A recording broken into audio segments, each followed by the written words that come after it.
కిర్లంపూడిలో రాజకీయం వాడి వేడిగా మారుతోంది. మాజీ మంత్రి కాపు ఉద్యమ నేత ముద్రగడ పద్మనాభం ఇంటికి వివిధ పార్టీల నేతలు క్యూ కడుతున్నారు. యాక్టివ్ పాలిటిక్స్ లోకి వస్తున్నట్లు ముద్రగడ ఈ మధ్య సంకేతాలు కూడా ఇచ్చారు. తన కుమారుడిని కూడా పరిచయం చేస్తున్నారు. చాలా ఏళ్ల గ్యాప్ తర్వాత జనవరి 1వ తేదీన అభిమానులను కిర్లంపూడిలోని తన ఇంటికి పిలిచి ఆత్మీయ సమావేశం ఏర్పాటు చేసి సుదీర్ఘంగా చర్చించారు.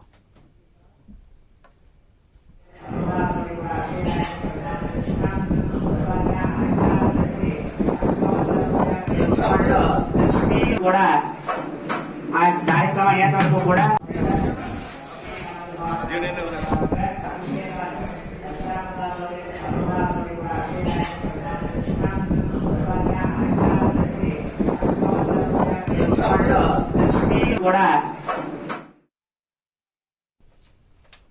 కాపు రిజర్వేషన్ల ఉద్యమ సమయంలో జరిగిన పరిణామాలతో టీడీపీకి దూరంగా ఉన్నారు ముద్రగడ.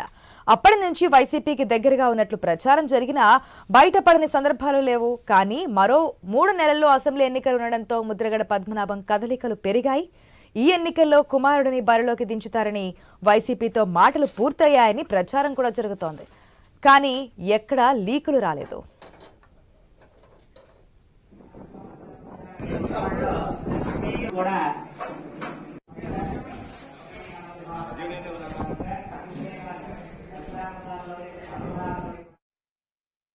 అయితే ముద్రగడ వైసీపీకి దగ్గర కాకుండా అడ్డుకోవడానికి వైరిపక్షాల ప్రయత్నాలు ఊపందుకోవడం ఆసక్తి కలిగిస్తోంది.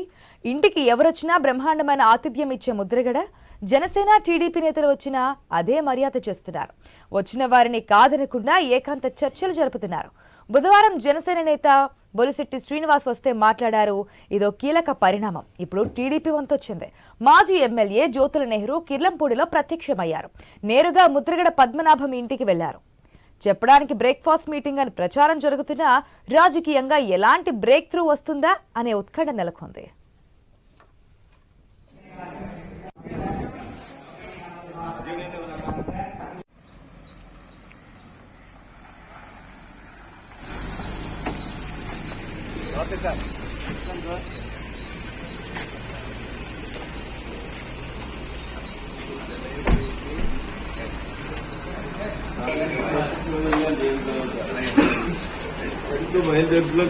బస్సులు వచ్చాయి.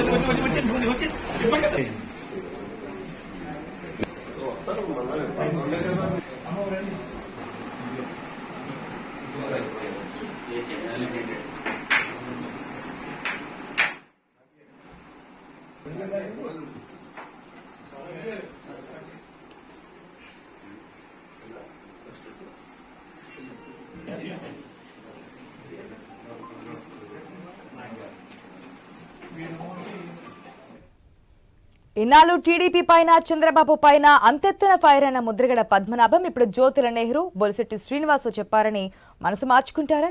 టీడీపీ జనసేన నేతల ఆహ్వానాన్ని మన్నిస్తారా? ఒకవేళ ముద్రగడను ఆకర్షించాలి అనుకుంటే టీడీపీ జనసేన కూటమి ఇస్తున్న ఆఫర్ ఏంటి? కిర్లంపూడి పొలిటికల్ డిక్లరేషన్ మరో లెవెల్లో ఉంటుందా? ఇలా రకరకాల ఊహాగానాలు ప్రశ్నలు ప్రస్తుతం షికారు చేస్తున్నాయి. రైట్, ముద్రగడ కాక మనకి ఏపీలో ఎక్కువగా కనిపిస్తుంది. అది కూడా ఎలక్షన్స్ టైంలో కాపు ఓటు బ్యాంక్ కీలకంగా కాబోతుంది కాబట్టి రైట్, మనకి దీనికి సంబంధించి అప్డేట్స్ అందించడానికి కాకినాడ నుంచి రాజేష్, అదేవిధంగా రాజమండ్రి నుంచి గణేష్ లైవ్ లో సిద్ధంగా ఉన్నారు, మన స్క్రీన్ లో కనిపిస్తున్నారు. మొదటిగా గణేష్, మీరు చెప్పండి, కాపు ఓటు బ్యాంక్ దానికి తోడు గోదావరి జిల్లాలో ఎఫెక్ట్ ఎక్కువగా కనిపిస్తోంది.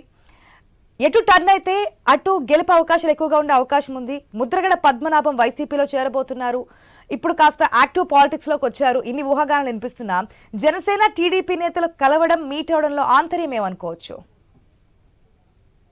ఆంధ్రప్రదేశ్ రాష్ట్ర రాజకీయాలు కుల సమీకరణ ప్రకారం రాష్ట్రంలో నడుస్తున్నాయి. దాంట్లో భాగంగానే జనసేన పార్టీ తెలుగుదేశం పార్టీతో కలవడంతో కాపు సామాజిక వర్గ ఓట్లు ఒకవైపుకి వెళ్తే వైఎస్ఆర్సీపీకి భారీ మైనస్ అయ్యే అవకాశం ఉంది. ఇదే క్రమంలో ముద్రగడను వైసీపీలోకి తీసుకురావాలని చెప్పి కొంతకాలం నుంచి కూడా ప్రయత్నం చేస్తూ ఉన్నారు. ఇదే క్రమంలో వైసీపీ నేతలతో ముద్రగడ కూడా కొంతకాలంగా టచ్ లో ఉన్నారు. కాకినాడ ఎంపీ సీటు ఇస్తామని చెప్పి కొంతకాలం ప్రచారం నడిచింది. అదేవిధంగా ఎవరైతే ముద్రగడ పద్మనాభం ఉన్నారో, ముద్రగడ పద్మనాభం తన రాజకీయ వారసత్వాన్ని తమ కుమారుల ద్వారా కొనసాగించాలన్న యోచనలో ఉన్నారు. దాంట్లో భాగంగానే తన చిన్న కుమారుడు గిరిబాబుకు టికెట్ ఇచ్చే విధంగా ప్రయత్నాలు చేస్తున్నారు. కానీ వైసీపీలో టికెట్ల మార్పు మనం చూస్తూ ఉన్నాం. ఇప్పటికే 2 లిస్టులు వచ్చాయి, 3వ లిస్టు రావడానికి సిద్ధంగా ఉంది. అయితే వచ్చినటువంటి 2 లిస్టుల్లో కూడా ముద్రగడ పద్మనాభం తన కుమారుడి పేరు కానీ తన పేరు కానీ ఉంటుందని చెప్పి ఎక్స్పెక్ట్ చేసినట్టున్నారు. బహుశా అది లేకపోవడంతోనే జనసేన పార్టీకి టచ్ లోకి వెళ్తున్నారన్న సంకేతాలు మనకు కనిపిస్తున్నాయి. నిన్న మధ్యాహ్నం జనసేన పార్టీ నాయకులతో ముద్రగడ భేటీ కావడం, ఇవాళ కొద్దిసేపు క్రితమే జ్యోతుల నెహ్రూతో కూడా ప్రస్తుతం భేటీ కావడం రాష్ట్ర రాజకీయాల్లో పెను మార్పులనే ఈ విషయాలు చెప్పాలి. ఎందుకంటే అధికార వైసీపీకి గతంలో 151 స్థానాలు వచ్చాయి. అందులో ఉమ్మడి గోదావరి జిల్లాల నుంచి మెజారిటీ స్థానాలు వచ్చాయి. 34 నియోజకవర్గాలు ఇక్కడ తూర్పు గోదావరి కానీ పశ్చిమ గోదావరి ఉమ్మడి జిల్లాల్లో ఉన్నాయి. ఇక్కడ ఎక్కువగా కాపు సామాజిక వర్గం ఓట్లు ఖచ్చితంగా నియోజకవర్గాల్లో ఉన్నటువంటి రాజకీయ నాయకులకు గెలుపు ఓటములను నిర్దేశిస్తాయి. ఒంటరి బలిజ ఇవన్నీ కూడా ఓట్లు అనేవి ఎక్కువగా ఉండడంతో ఇక్కడ జనసేన పార్టీకి ప్లస్ అయ్యే అవకాశం కనిపిస్తుంది.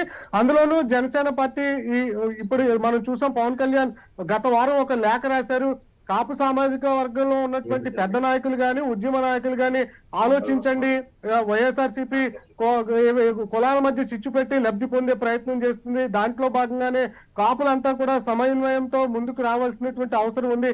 అప్పుడే రాజ్యాధికారం సాధ్యం అవుతుందని చెప్పి పవన్ కళ్యాణ్ ఒక లేఖ రాయడంతో అక్కడి నుంచే ఈ ప్రాసెస్ మొదలైందన్న సంకేతాలు మనకు ఈ పరిణామాలు బట్టి కనిపిస్తుంది. ఇదే క్రమంలో ముద్రగడ పద్మనాభం మొత్తం కొన్ని అంశాలను తెలుగుదేశం పార్టీ నాయకుల వద్ద కానీ జనసేన పార్టీ నాయకుల వద్ద కానీ ఉంచినట్లుగా సమాచారం అందుతోంది.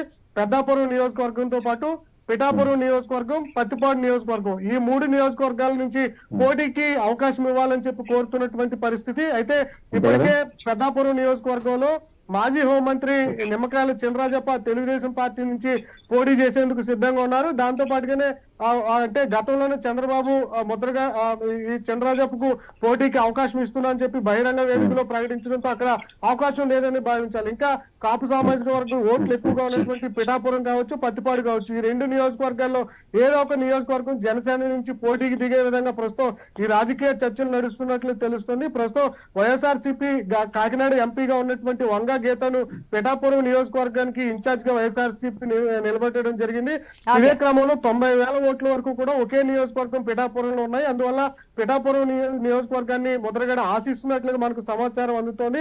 సిట్టింగ్ ఎమ్మెల్యే దొరబాబుకి జగన్మోహన్ రెడ్డి కాదని వంగా గీతకి ఇవ్వడం, ఇప్పుడు మళ్ళీ ముద్రగడ తెర మీదకి వచ్చి జనసేన పార్టీకి వెళ్లడంతో ఇప్పటికే జనసేన ఇప్పుడు కాపు సామాజిక వర్గ పరంగా కూడా తమకు మెజారిటీ ఓట్లు వస్తాయని చెప్పి పవన్ కళ్యాణ్ తో పాటు కాపు నేతలంతా కూడా భావిస్తున్నటువంటి క్రమంలో ముద్రగడ లాంటి ఉద్యమం నేత, అందులోనూ ఎక్కువగా పట్టున్నటువంటి గోదావరి జిల్లాలో పట్టున్నటువంటి ముద్రగడ ఈ జనసేన పార్టీకి వస్తే ఖచ్చితంగా మెజారిటీ స్థానాల్లో విజయం సాధిస్తామన్న ఆలోచనలో పవన్ కళ్యాణ్ ఉన్నారు. 2-3 రోజుల్లో పవన్ కళ్యాణ్ నేరుగా ముద్రగడను కలుస్తారన్న ప్రచారం కూడా జరుగుతుంది. ఒకవేళ గణేష్ ఒక్క నిమిషం మీరు హోల్డ్ లో ఉండండి. ఎస్, మనతో పాటు లైవ్ లో రాజేష్ కూడా ఉన్నారు కాకినాడకు సంబంధించి. ఎస్ రాజేష్, మనం చూస్తున్నాం ఎలక్షన్స్ లో ఎవరు ఏ పార్టీలో ఉంటారో కూడా తెలియని సిచ్యువేషన్. ఇప్పటి వరకు ఉన్న నాయకులు ఆ పార్టీలో కొనసాగుతారా, పార్టీలు మారుతారా కూడా అర్థం కావట్లేదు ప్రజెంట్ ఏపీ పాలిటిక్స్ లో. ముద్రగడ పద్మనాభం గతంలో జనసేన అధినేత పవన్ కళ్యాణ్ కి లేఖలు రాసి లెటర్ వార్ జరిగినటువంటి సిచ్యువేషన్ కూడా మనం చూసాం. కాపు ఓటు బ్యాంక్ చాలా కీలకంగా ఉంటుంది. బీసీ ఓటు బ్యాంక్ ఒకవైపు అయితే కాపు ఓటు బ్యాంక్ మరోవైపు మనకి టర్న్ అయ్యే సిచ్యువేషన్స్ ప్రెసెంట్ ఎలక్షన్స్ లో మనకు కనిపిస్తున్నాయి. సో ముద్రగడ ఏ లైన్ తీసుకునే ఛాన్స్ కనిపిస్తోంది? అటు జనసేన ఇటు టీడీపీ నేతలు వరుసగా కలుస్తున్నారు, భేటీలు అవుతున్నారు. దానికి సంబంధించిన ఇన్ఫర్మేషన్ ఏమైనా అందుతుందా? ఖచ్చితంగా ఏపీ రాజకీయాల్లో రోజు రోజుకి వేడెక్కుతున్న నేపథ్యంలో ఏవైతే ఉమ్మడి అంటే ఇటు ఉభయ గోదావరి జిల్లాల్లో కాపు సామాజిక ఎక్కువ నేపథ్యంలో ఇటు పశ్చిమ గోదావరి జిల్లా, ఇటు తూర్పు గోదావరి జిల్లా వ్యాప్తంగా ఓ పక్క జనసేన టీడీపీకి సంబంధించి పొత్తున్న నేపథ్యంలో జనసేన సీట్లు ఎక్కువ ఆశించే పరిస్థితి కనబడుతుంది. దీనికి సంబంధించి ఓ పక్క ఉమ్మడి తూర్పు గోదావరి జిల్లా వ్యాప్తంగా ఉన్న 19 నియోజకవర్గాలు, అలాగే ఇటు పశ్చిమ గోదావరి జిల్లాలో ఉన్న 15 నియోజకవర్గాలకు సంబంధించి మొత్తంగా 35 నియోజకవర్గాలకు సంబంధించి సుమారు 14-15 సీట్లే ఆశించే పరిస్థితి కనబడుతుంది. దీనికి సంబంధించి ఏవైతే కాపు ఉద్యమ నేత ముద్రగడ పద్మనాభం సంబంధించి వైఎస్ఆర్సీపీకి సీట్ ఆశిస్తున్నారు అనే దిశగా అయితే సోషల్ మీడియాలో హల్చల్ జరిగింది. ఇటువంటి నేపథ్యాలు చూసుకుంటే నిన్న పద్మనాభంతో అయితే జనసేన సంబంధించి ఏవైతే తాడేపల్లి ఇన్ఛార్జ్ బొలిశెట్టి శ్రీనివాసు అలాగే అమలాపురం సంబంధించి కలవకోని తాతాజీ కూడా వీరు రాత్రి సుమారు గంటన్నర సేపు అయితే భేటీ అయిన నేపథ్యంలో ఏవైతే కాపు ఉద్యమ నాయకుడు పద్మనాభాన్ని వేరు కులస్తులు కూడా ఓ పక్క టీడీపీ జనసేన నాయకులు కూడా కలిసే పరిస్థితి కనబడుతుంది.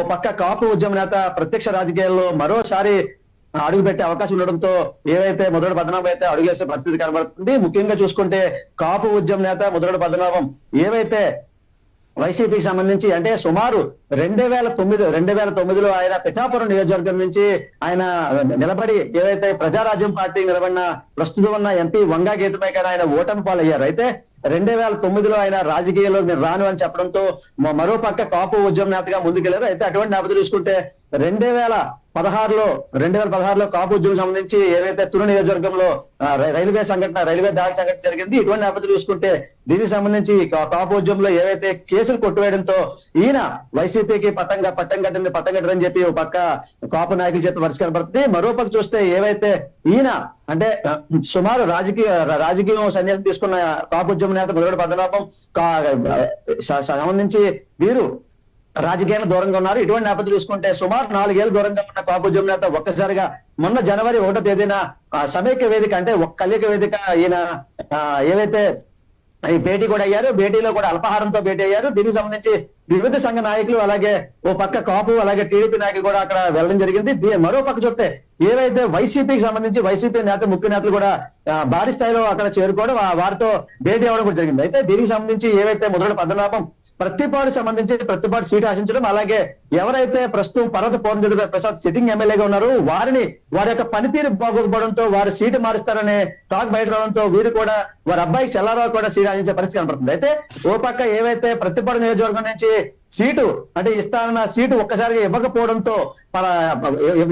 మరో పక్క ఎవరైతే వరపుల సుబ్బారావు కూడా ఇన్ఛార్జ్ గా సీటు కేటాయించడం అంటే వారి అబ్బాయికి సీటు వస్తున్న ఆశ అయితే ఒక్కసారిగా నీరుగారిన పరిస్థితి కనబడింది. అయితే మరో పక్క చూస్తే తుని నియోజకవర్గంలో ప్రస్తుతం ఉన్న రవాణా శాఖ మంత్రిగా ఉన్న దాడిశెట్టి రాజా స్థానం ఉన్న ఎవరైతే వారో ఆ స్థానంలో తుని నియోజకవర్గంలో ముద్రగడ పద్మనాభం భార్యకి సీట్ ఇస్తారని టాక్ అయితే బయట నడిచింది. అయితే వారి యొక్క కుటుంబ సభ్యులు వారి ఇంట్లో ఉన్న ఆడవాళ్ళు పాలిటిక్స్ లో రానివ్వని చెప్పి ముద్రగడ చెప్పడంతో ఏవైతే ముద్రగడ ప్రస్తుతం దాడిశెట్టి రాజాను కూడా ఎంపీ సీటు పంపిస్తాము తుని నియోజకవర్గానికి సీట్ ఇస్తామని చెప్పి ఓ పక్క వైసీపీ వర్గాలు చెప్పడంతో ఆయన దాన్ని తిరస్కరించే పరిస్థితి కనబడింది. ఏదైనప్పటికీ ఓ పక్క పిఠాపురం ఏదైనా ప్రతిపాడు నియోజకవర్గం నుంచి సీట్ ఇస్తారనే ఆశాభావంతో ఉన్న ముద్రగడ పద్మనాభంకి ఒక్కసారిగా వరపుల సుబ్బారావుని సీట్ ఇవ్వడంతో ఆయన ఒక్కసారిగా అయితే పక్కన పడించే పరిస్థితి. దీనికి సంబంధించి ఏవైతే పిఠాపురం నియోజకవర్గం సంబంధించి పిఠాపురం నియోజకవర్గంలో 2009లో నేను అక్కడే ఓటమి పాలయ్యాను కాబట్టి అక్కడే గెలుపొందితే బాగుంటుందని దాటిపై అయితే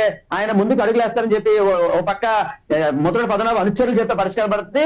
అయితే దీనికి సంబంధించి అంటే రాజకీయంగా ఉన్న ముద్రగడ పద్మనాభం ఒక్కసారిగా అంటే తెరమేకి రావడంతో మరో పక్క ఏవైతే కాపు అంటే ఓ పక్క ఓసీబీసీ ఓట్ బ్యాంక్ ఉన్న ఉభయ గోదావరి జిల్లాలకు సంబంధించి కాపు ఉద్యమ నేత ముద్రగడ పద్మనాభాన్ని ముందుకు తీసుకొస్తే బాగుంటుందని ఉద్దేశంతో అయితే ఓ పక్క జనసేన అడుగులేస్తుందని చెప్పుకోవచ్చు. ఏవైతే జనసేనకు సంబంధించి జనసేన అధ్యక్షుడు పవన్ కళ్యాణ్ కాపులందరూ ఒకే తాటి మండాలి అని చెప్పి ఓ పక్క కాపు ఉద్యమ కాపులకు సంబంధించి జనసేన నాయకుడు పవన్ కళ్యాణ్ కూడా లేఖ రాయడం జరిగింది. అయితే నిన్న సంబంధించి ఏవైతే బొలిశెట్టి శ్రీనివాస్ గాని అలాగే కలవకోని తాతాజీ సుమారు గంటన్నర సమయం అయితే వీరితో భేటీ అవ్వడం జరిగింది. అయితే భేటీ అనంతరం ఏవైతే అంటే ఈ రోజు ఉదయం చూసుకుంటే ఏవైతే జగ్గంపేట నియోజకవర్గ ఇన్ఛార్జ్ అలాగే తెలుగుదేశం పార్టీ రాష్ట్ర ఉపాధ్యక్షుడు జ్యోతుల్ నెహ్రూ కూడా వారిని కలవడం జరిగింది. అయితే ఎవరైతే జ్యోతుల్ నెహ్రూ ఉన్నారో జ్యోతుల్ నెహ్రూ వారి ప్రెస్ కి వివరణ కోరగా వారి ప్రెస్ కి ఏవైతే అంటే నేను జగ్గంపేట నియోజకవర్గంలో కోటి శివలింగాలు గుడి కడుతున్నాను దానికి సంబంధించి ఆహ్వానం చెప్పడానికి వచ్చాను తప్ప వారికి నేనేమి టీడీపీకి సంబంధించి నేను వారితో భేటీ అవడానికి అయితే రాలేదు, ఇదేదో రాజకీయ భేటీ కాదు అని చెప్పి ఓ పక్క జ్యోతుల్ నెహ్రూ తిరస్కరించే పరిష్కారం పడింది. అయితే మొత్తంగా చూస్తే ఏవైతే జనసేన భేటీకి సంబంధించి అంటే ప్రతిపాడు నియోజకవర్గం ఆయన సీట్ ఇవ్వలేదనే ఉద్దేశంతోనే పిఠాపురం నియోజకవర్గం నుంచి సీట్ ఆశిస్తున్నారు. అలాగే పిఠాపురం నియోజకవర్గం సంబంధించి వారి తనయుడు చెల్లారావుకి సీట్ ఇచ్చే అవకాశం కూడా ఉందని చెప్పి ఓ పక్క జనసేన నాయకులు అలాగే కాపు విషయం చెప్పే పరిస్థితి. అదే మరో పక్క చూస్తే ఏవైతే కాపు సంబంధించి అంటే పిఠాపురం నియోజకవర్గంలో కాపు నాయకులు ఎక్కువ ఉంటారు. అయితే పిఠాపురం సంబంధించి ఒక పక్క జనసేన అధినేత పవన్ కళ్యాణ్ నిలబడే అవకాశం ఉన్న నేపథ్యంలో ఏవైతే మొదటి పద్మనాభంకి సీట్ ఇస్తే నేను ఖచ్చితంగా నగ్గుతాను అని ఖచ్చితంగా నగ్గే అవకాశం ఉందని చెప్పి ఓ పక్క కాపు నాయకులు అలాగే జనసేన నాయకులు చెప్పడంతో మరో పక్క ఏవైతే కాపు ఉద్యమ నేత మొదటి పద్మనాభం అయితే రాజకీయాల్లోకి వస్తారా రాదా అని చెప్పి అయితే వేసి చూడాలి. అయితే ఓ పక్క ఏవైతే కాకినాడ జిల్లాలో కాకినాడ టౌన్ సంబంధించి కానీ లేకపోతే కాకినాడ రూరల్ అలాగే పిఠాపురం అంటే 3 నియోజకవర్గాల్లో జనసేనకైతే ఆశ చూపిస్తుంది. దీనికి సంబంధించి ఏవైతే జనసేన అధ్యక్షుడు కాకినాడ సిటీకి నిలబడే అవకాశం ఉంది. అలాగే కాకినాడ రూరల్ సంబంధించి పంతోనాలజీ అలాగే ఎవరైతే ఇప్పుడు ప్రస్తుతం టీటైమ్ అధినేత జనసేనకు సంబంధించి పిఠాపురం నియోజకవర్గ ఇన్ఛార్జ్ గా ఉన్న తంగెళ్ళ ఉదయ్ శ్రీనివాస్ కి ప్రస్తుతం పిఠాపురం నియోజకవర్గం నుంచి ఇన్ఛార్జ్ గా ఇచ్చారు. అయితే ఆయన ప్రస్తుతం ఇన్ఛార్జ్ గా ఉంచుతారా లేక కాపు ఉద్యమ నేత మొదటి పద్మనాభంకి సీట్ ఇచ్చి ముందుకు వెళ్తారా అని చెప్పి అయితే వేచి చూసిన అంశం.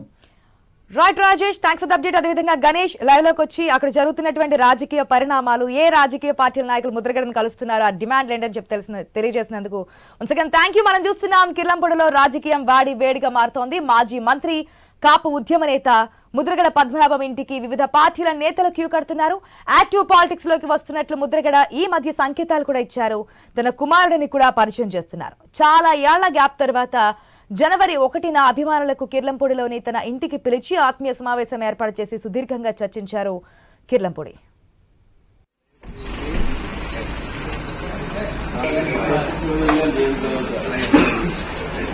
బయలుదేరులో బస్సులు వచ్చాయి.